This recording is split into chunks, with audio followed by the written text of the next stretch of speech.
ABCT is proud to present the Clinical Grand Rounds. This series of clinical interviews by skilled therapists was designed to allow the viewer to observe an unrehearsed therapy session. The simulated patients, in all cases, have been prepared to play a specific role and to allow the illustration of the treatment of a particular clinical problem. The therapists will be demonstrating their renowned approach to clinical intervention. On behalf of ABCT, thank you, and we hope you enjoy this tape. I'm Ray DiGiuseppe, and these world rounds are an experiment. We've never done this before, and for that reason I really want to thank Steve Hayes.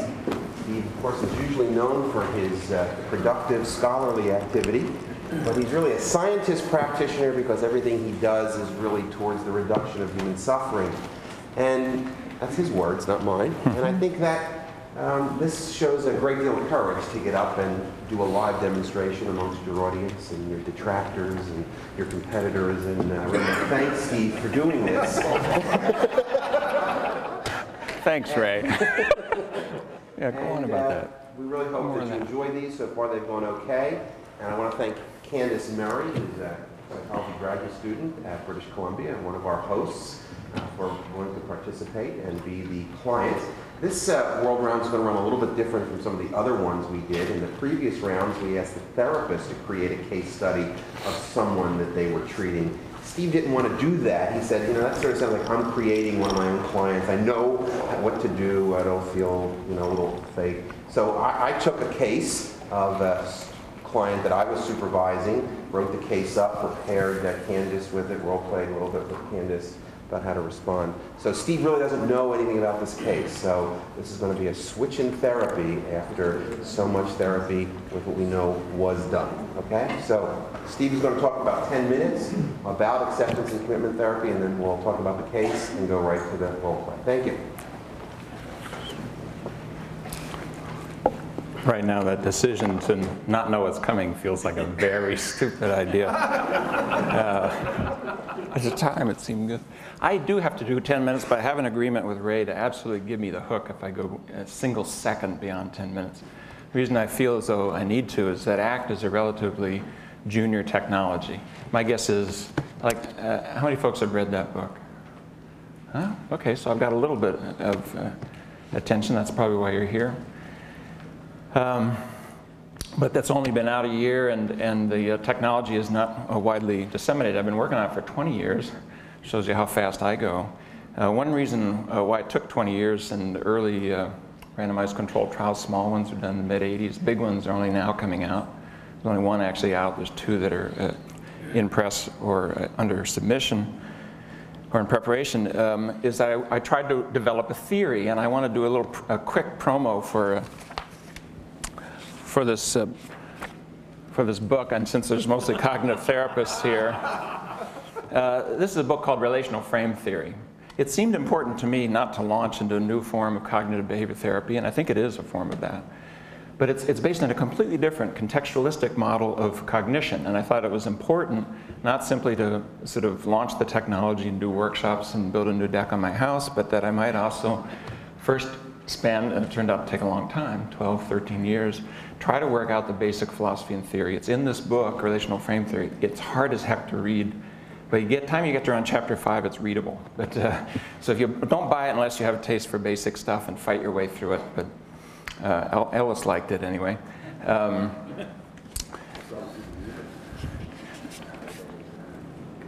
If you want two quick acronyms as to what the model is of psychopathology and a possible way to treat psychopathology from an ACT model, fear and ACT will get it to you pretty well. Fusion, evaluation, avoidance, and reasons. And accept, choose, and take action will pretty much summarize what it is that we're trying to do. The idea is, and it's built into this theory, that we become fused with our own languaging. And built into our own languaging is that we tend to run away from our insides. And the reason for that is that we can detect it, categorize it, and evaluate it. And it's a non-arbitrary built-in result. When I'm talking about this in workshops, I usually use the biblical story of eating from the tree of knowledge, which is right on as to what the problem is. You do that, you know the difference between good and evil, but you're immediately ashamed. And even before you get punished for disobedience, you're feeling the weight of that. You're already out of the garden because you're naked and you're ashamed of that. And in the same way, you can see it in our children as we socialize them. We have to. We can't have these little barbarians. They learn to feel badly about themselves. And not because you told them. You probably are careful not to tell them that. But it doesn't matter. Even if your parents were careful not to tell you that, at some point you felt ashamed. At some point you felt inadequate. You felt as though you were not a good person, you didn't belong here. And I think that's at the roots of most forms of psychopathology. We run away from our own insides.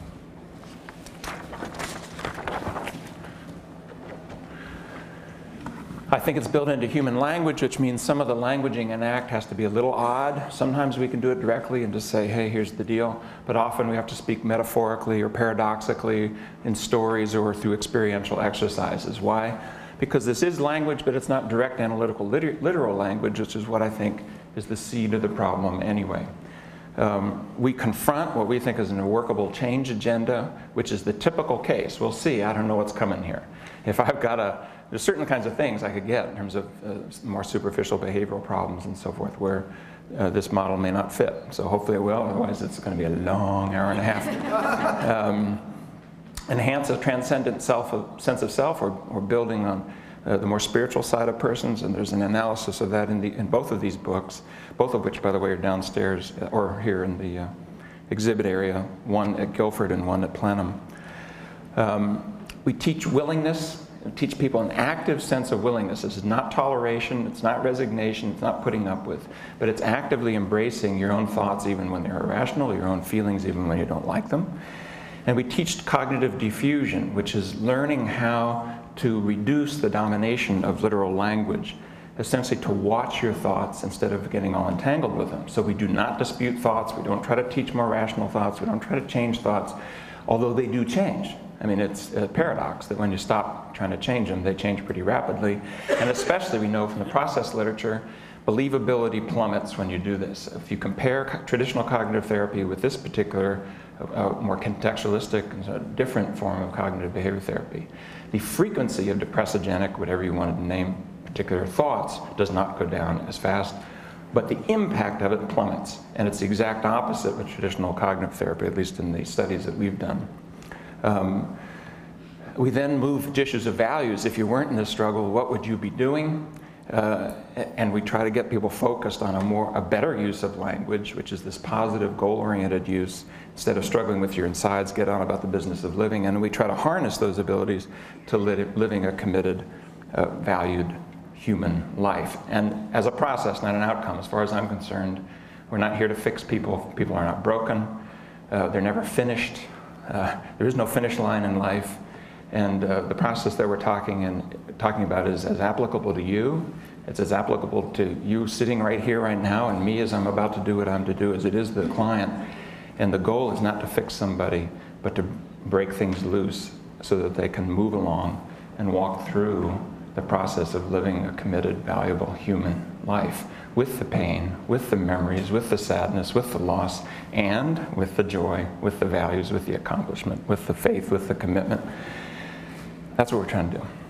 That's enough, and I did it in under 10 minutes, and I'm not even going to do anything else like show data, even though, God, I'm tempted to. I'll leave that up. This shows how to reach me, and also what the two books are if you don't want to get down to the exhibit areas. So you might consider them. You can get them at Amazon, etc. Okay, let's go. Are you on? The client, Candace, is a 35-year-old single woman. She lives at home with her parents. She's never been married. She rarely dates. She has an office job where she does various chores. She avoids any possibility that she could possibly be promoted. Someone suggests that she take on more responsibility, more promotions, she sort of walks down with them. I guess you could identify all. She has very few friends. She stays away from social activities, tries to avoid social activities. She's married, never been married, rarely dates, probably hasn't had a date in about 10 years or more. Last time she had a date, she was kissed, upset her, and she ran off with it. Probably she would meet the criteria for social phobia within DSM. And that her family that she lives with, she has one sibling who's sort of well-adjusted, a brother who is married, but also not too social. Parents are very compulsive, orderly people. There's no surprises in this family background. There's no history of abuse or anything like that. The parents probably are a little rigid, and during her adolescence. Okay, how's that? It's not his job, but he's doing it. He's good at it. Thank you. That's true. It's not his job. During her upbringing, her parents were very concerned that she do the right thing, wear the right clothes, be in the right places, get the right grades, and so you could describe them as being a little bit compulsive. And probably if you ask Candace what she thinks when she has to do things or when she wants to do things, it's always what will people think. She is a pretty compliant client. She does most cognitive, imaginal homeworks that we ask her to do. She reports understanding the reasonableness of changing her cognitions after we challenge them, but those usually fail to result in any behavioral homework compliance. So she really understands the cognitive change process, but doesn't do. Okay, I'm going to say a few things before we start, and then we'll go into role. But in terms of the things I'm thinking about, if this, let's say we're at a second session and I've heard this kind of thing, I'm thinking, what is she avoiding? I'm thinking, what is she entangled with? And I'm assuming at this point, a big chunk of it is anxiety, which she's entangled with, is this evaluative talk.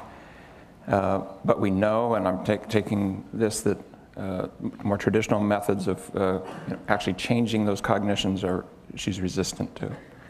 Now, one of the things just about the set here, I blithered through these steps. I don't want to sit here and do a first session.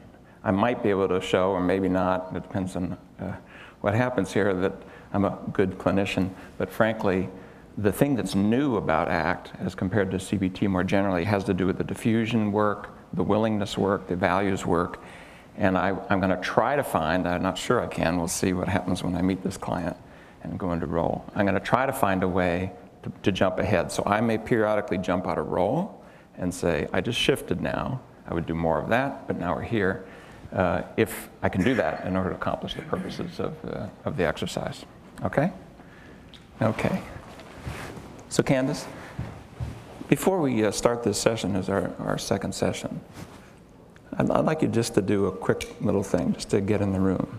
Are you willing to do a very short little exercise that involves closing your eyes and listening? Sure. Okay. So why don't you just close your eyes? And I'm going to be doing this with you. And I want you just to get aware of the fact that you're sitting in this chair exactly how you're sitting in this chair. See if you can feel where the chair meets your body, as if from the inside out you could color a pattern and know where it's hitting you.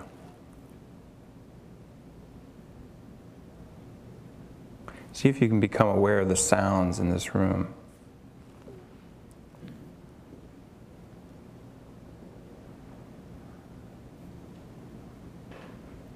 See if you can become aware of your breathing.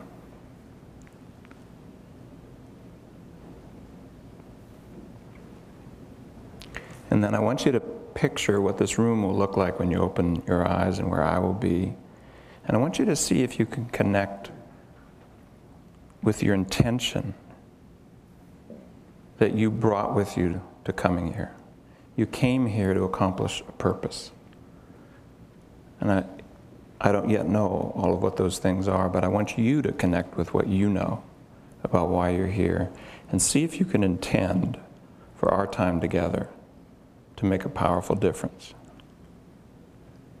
And when you connect with that and you're ready to come back to that space, just open your eyes.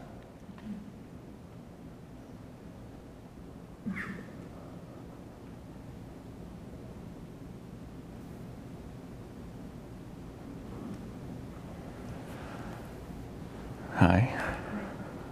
How are you doing? So I just know the outlines of the things that you've been struggling with and trying to change. If you were to put a single label on it, what's your label for it? Why are you here?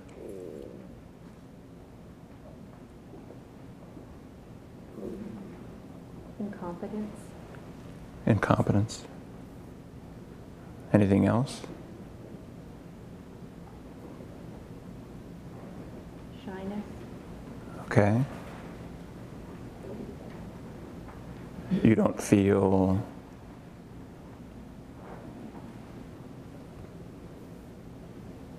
I don't feel I can do the things that other people can do. okay. You don't feel confident? No. And you do feel what? A little bit like a failure. Okay. That's kind of a thought, of course, and that's fine. Can you try to get to a feeling part of it as well? You do feel Disappointed. okay in yourself. Hurts.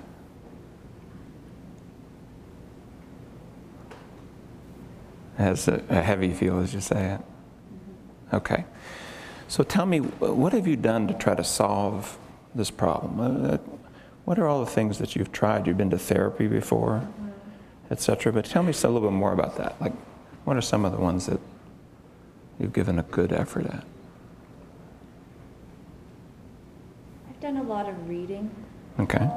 Self-help books, things like that? Yeah. Yeah.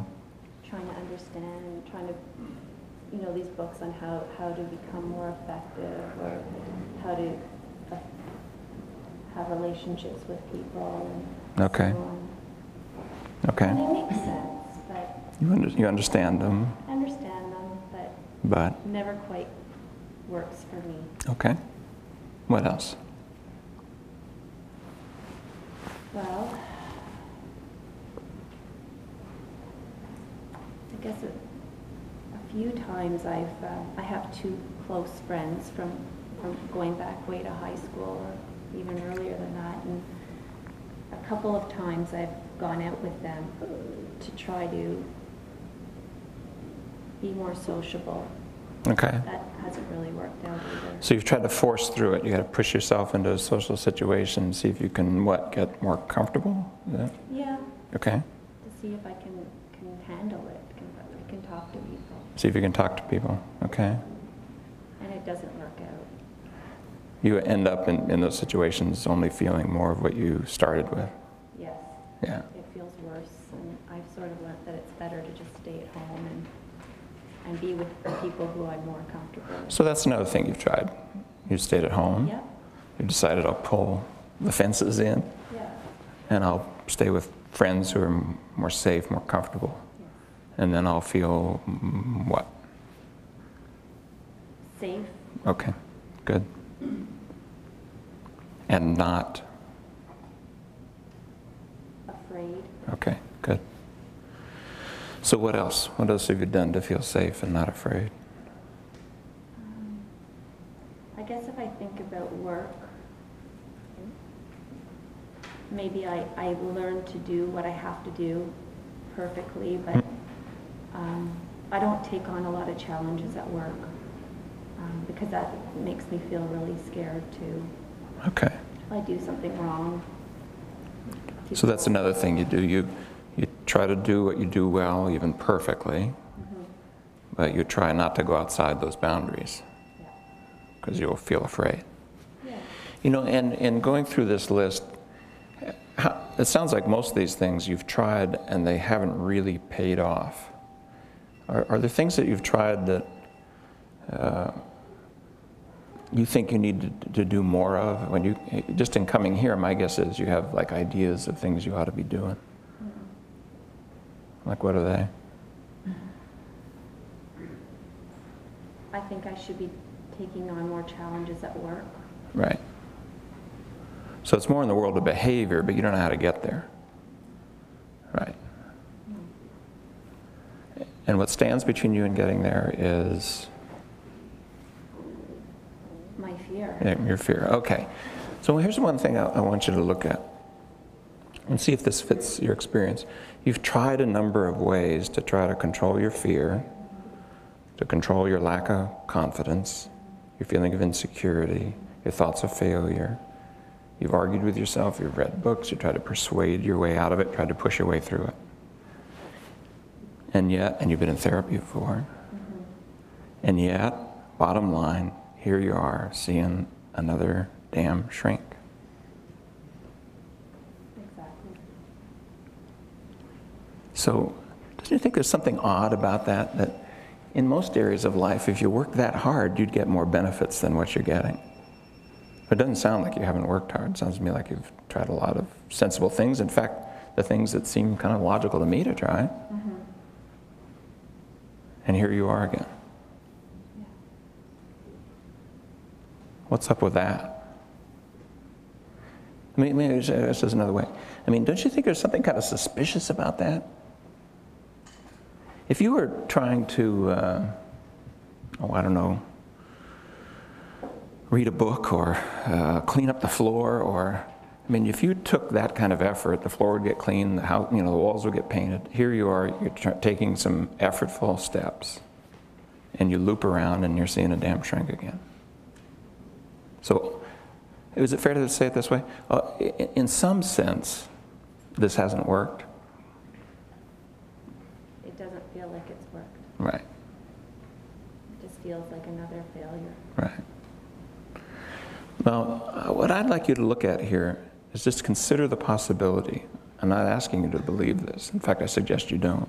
But consider the possibility that, not that it hasn't worked, which you know by your gut, by your living it. Suppose this is like a rigged game.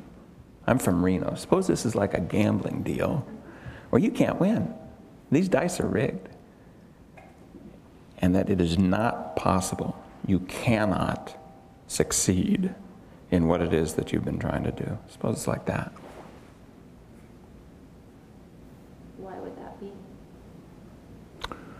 Well, I don't know exactly. Well, I have some thoughts about it, but I want you to look at what the data are telling you. The data are telling you the more you work, let me ask you this. Are you having a sense that this problem's getting smaller and smaller? No. It's getting bigger and bigger. It's getting worse. But it's not that you're not working on it, thinking about it. You're thinking about it all the time. Yeah. True? Yes. If I could be inside your head, how much of your day you're thinking about it? Or that it's back there. You could, like a taste, like a flavor, an odor. It's 80%. Yeah, exactly. So it's almost like my life is about this. Yeah. All right? And yet here we are. Suppose it's the case that all of that effort, which you know so far hasn't worked, can't work. I mean, is it written somewhere that all that effort has to work? Suppose this is a rigged game. So I should be doing something different?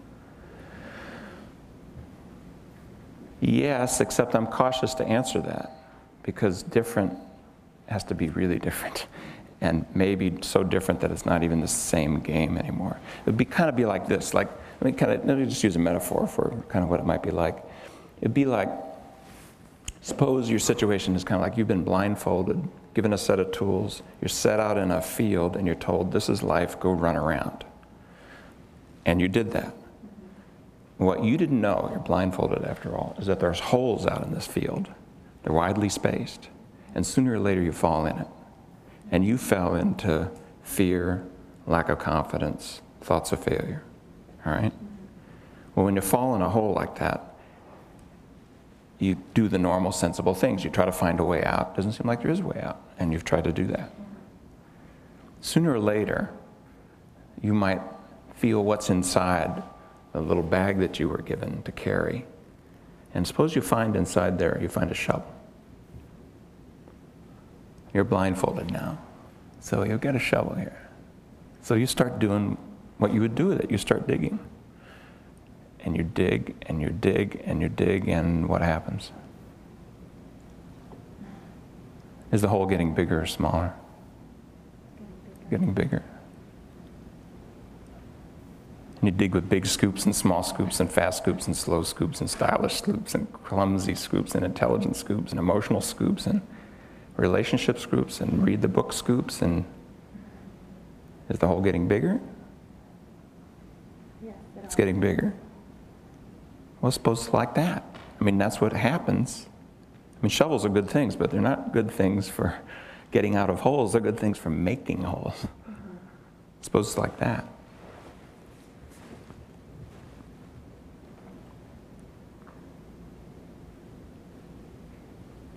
So I need to know the rules to go out there?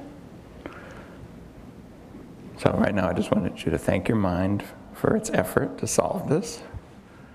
And then be a little suspicious of it, because what your mind hears me saying right now, look, if this thing is as ingrained as we think it is, and you've been struggling a long time, what your mind hears me saying right now is, I've got to dig differently. And so let's spend a little time, we'll watch what comes up, but my prediction is what you think I'm saying right now, I can guarantee you is not what I'm saying right now. And although that sounds like psychobabble, it's not just psychobabble. Later on, we'll be able to go back and see if it's true. But, so your mind says, okay, so I need some other rule to, so let's thank your mind for that. Very clever, very good move. See, there's four of us in here. There's you, me, your mind, and my mind. And part of what we need to do is you and I need to connect. My guess is your mind doesn't know how to deal with this problem. By the way, mine doesn't either. My guess is you do. If we work together, we can do this. But part of our task is to find a way to sort of, it's like putting a